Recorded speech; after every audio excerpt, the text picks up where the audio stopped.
L'élevage de poulets est une activité très rentable, très lucrative, qui peut être la source de grandes richesses lorsqu'elle est très bien exécutée. C'est une activité qui chaque année sur notre continent attire de plus en plus d'investisseurs qui n'ont d'ailleurs pas tort de s'y intéresser.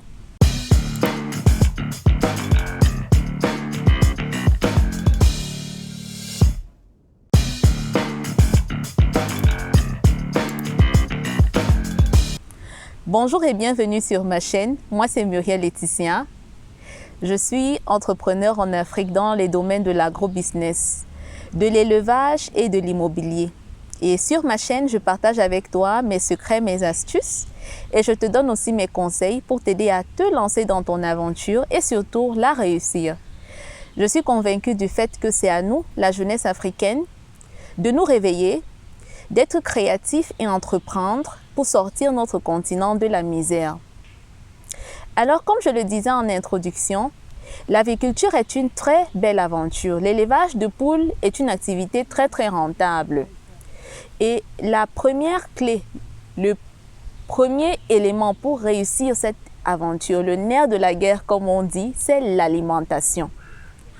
Si vous demandez à 100 aviculteurs, ils vous diront tous la même chose. Celui qui réussit à nourrir ses poules le moins cher possible se dégage les belles marges. Alors, reste jusqu'à la fin de cet épisode car je partage ici avec toi quels sont les secrets. Alors, abonne-toi à ma chaîne, active la cloche de notification pour ne rien manquer de mes prochains épisodes.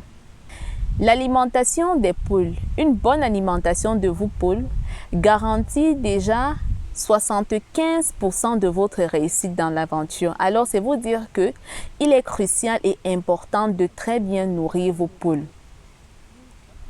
La santé de vos poules, ainsi que la qualité de leur chair, la qualité de la viande qu'elles vont produire, mais aussi la quantité, dépend beaucoup de ce que vous leur donnez à manger. L'alimentation des poulets, c'est comme l'alimentation des bébés. Pour chaque stade du développement d'un poulet, il y a des aliments spécifiques qu'on leur donne. C'est-à-dire que la provende est répartie, n'est-ce pas, en quelques catégories, en 4 catégories notamment. Nous avons les aliments pré-démarrage, les aliments démarrage, les aliments croissance, mais aussi les aliments finition. Donc, pour chaque étape de développement, pour chaque âge particulier, pour chaque étape de croissance, nous donnons des aliments bien spécifiques aux poulets. Les poules sont des omnivores et mangent presque tout.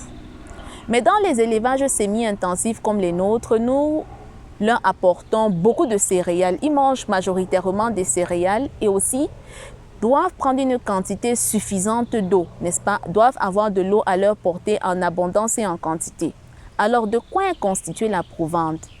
La provende est constituée, comme je le disais tantôt, de céréales, de maïs, de soja, de toteaux de soja, de concentrés aussi. Ça dépend si vous élevez des poulets de chair, des concentrés chair ou bien d'autres concentrés notamment. Aussi de la farine de poisson, de vitamines, des acides aminés pour ne citer que ceux-là. Certains aviculteurs, comme moi notamment, qui ont la chance d'avoir de vastes domaines de terre, privilégient la production de leur propre provende. Alors, ils produisent le maïs dans les exploitations, le soja et toutes les autres composantes, n'est-ce pas? Et utilisent leur propre formule pour fabriquer la provende qu'ils utilisent pour nourrir leurs poules.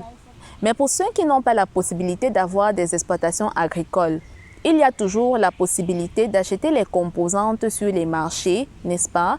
Et les composer vous-même si vous avez les compétences pour le faire, ou vous trouverez également dans le commerce des formules complètes que vous pourrez aisément utiliser pour nourrir vos poules.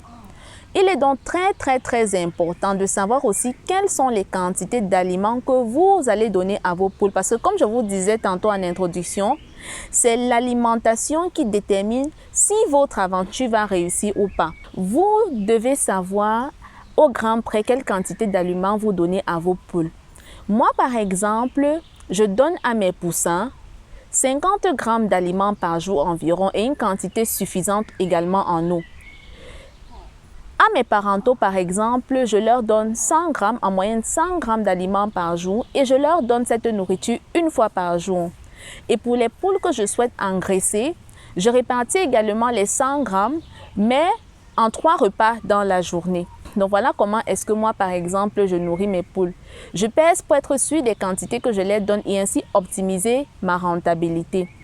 Une astuce que je voudrais vous donner pour ceux qui pratiquent, n'est-ce pas, l'aviculture semi-intensif, serait par exemple, toujours dans un souci de baisser ces coûts d'alimentation là, de permettre à vos poules d'avoir accès à un espace ouvert. Donc, je dirais ouvert mais à l'abri, un espace ouvert mais à l'abri des prédateurs. Parce que moi, dans ma ferme, je fais face à beaucoup d'attaques de serpents, beaucoup de serpents qui m'aident à consommer parfois certains de mes poulets. Mais lorsque vous laissez vos poules comme ça divaguer dans un espace ouvert, vous leur permettrez de manger de l'herbe qui contient des fibres qui va aider à leur digestion. Vous leur permettrez également de manger des vers, des insectes qui sont riches en protéines. Vous leur permettrez également d'avoir accès à du soleil. Par exemple, prendre du soleil tout simplement et du coup, gagner en vitamine D. Donc, c'est autant d'astuces qui vont vous aider toujours à diminuer le coût de l'alimentation pour vos poulets parce que le plus elles vont manger en extérieur, le moins de provende elles vont consommer. Et lorsque vous convertissez ça vraiment en argent, sur une masse, sur un grand volume de sujets, ça permet de dégager des marges très intéressantes. Donc, voilà des petites astuces que vous pouvez utiliser dans votre ferme pour diminuer les coûts d'alimentation. Et comme je le disais en amont, il n'y a pas d'à peu près dans cette activité. Il n'y a vraiment pas d'à peu près. Vous devez savoir comment constituer l'aliment que vous donnez à vos poules. Et si vous ne le savez pas, formez-vous. Formez-vous pour éviter à vos poules de tomber malades. Car la santé des poules est très fragile. Si vous ne le faites pas, vous allez donner des aliments à vos poulets et constater que différentes maladies commencent à faire surface dans votre ferme. Et cela va vous causer des pertes. Entourez-vous de professionnels qui vont vous donner des conseils pour savoir comment constituer les aliments. Quels sont les meilleurs aliments à mettre dans la provende? Mais aussi, quelles sont les astuces que vous pouvez utiliser pour permettre à vos poules de consommer le moins de provende possible et ainsi vous dégager des marges intéressantes. Mais être toujours en santé. Il y a beaucoup d'alternatives naturelles, même aux vaccins, etc., que j'aurai l'occasion de partager avec vous ici sur ma chaîne. Donc, abonnez-vous pour ne pas rater les prochaines vidéos dans lesquelles je vais parler de ces sujets-là. Enfin, je dirais que au bout du compte, n'est-ce pas, pour tout et tout, nous pratiquons cette activité-ci pour générer des revenus. Donc, vous devez savoir exactement ce que vous faites. Il ne sert à rien d'injecter de l'argent et que cet argent ne ressorte pas à la fin de l'aventure. Donc, prenez le temps pour bien vous informer sur comment est-ce que vous pouvez optimiser l'alimentation de vos poules. Car comme je vous l'ai dit ici dans cette vidéo, c'est la clé. C'est la clé pour réussir votre aventure avicole. Tout ce que vous allez faire dans votre ferme, tout le succès de votre ferme, toute la santé, la qualité, la robustesse de vos poulets dépend essentiellement de ce qu'ils consomment. Je vous invite donc à bien vous renseigner pour savoir quelle est la meilleure alimentation à donner à vos poulets. Sur ce, portez-vous bien et à très bientôt dans ma prochaine vidéo. Ciao, ciao.